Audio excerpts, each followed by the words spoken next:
I was born and raised in Dallas, Texas, and at 13, my grandma passed away and we moved to Georgia.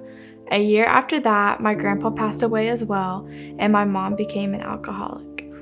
Mom spiraled down very quickly, doing drugs in the kitchen and was drinking and verbally being abusive to me. It just wasn't the mom that I knew. My heart shattered into several pieces because I knew this was not my mom. And so I made the decision to call the cops and wrote my statement. I witnessed my mom get thrown up against a wall and handcuffed.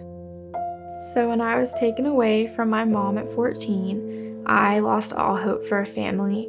I didn't think that anyone was going to be capable of loving me the way that my mom did. From 16 to 18, I have lived in 6 foster homes and 1 group home. When I first entered care, my faith in God was very low. I was not going to church, I wasn't praying, but when I moved with a foster family, they completely opened my perspective to God, and we prayed every night at dinner. They even introduced me to Inside Out at FaithBridge. I first met Lacey my sophomore year at Inside Out because she was my small group leader.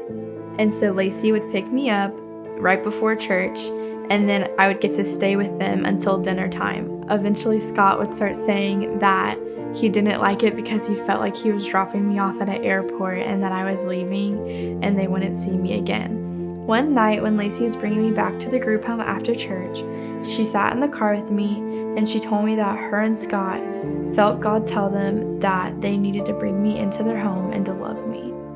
Living with the Jernigan's is very chaotic.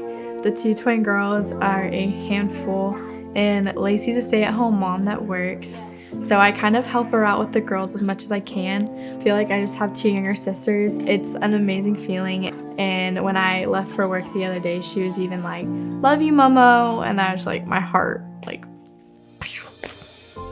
it actually took me a very long time to believe that they genuinely cared for me and loved me. I would always be like, "I'm not your blood daughter, like, you can't love me, like, I am not your daughter." And she was like, "We love you, you are our daughter." And I was just like, how can you love someone that is not your own within like 2 months? Like, how does that happen? And I'm just now realizing how much they love me. But she always tells me, like, if I say something, she's always like, "I love you, my daughter," to just reiterate that I am her daughter.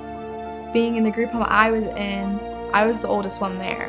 And so I was just felt like there's all these younger kids and they just needed all this attention and that they weren't getting because there's so many of us. And so if they were in like a single foster home, they could be getting the attention they needed, the care they needed, and like the guidance they need to like be okay and be successful. A lot of people have the view that teenagers are drug addicts and juvenile detention kids and that we're just these horrible people. I'm in that category, and I'm not that way in any form, and I just want people to know that not every teenager is like that. There are a lot of teens in the system, even possibly more than there are younger kids. We need a home just as much as they do, and I promise we're just as loving as they are. I'm just excited that like I do have a family to come home to, and I pray all the time that it stays this way because I have fallen in love with this family.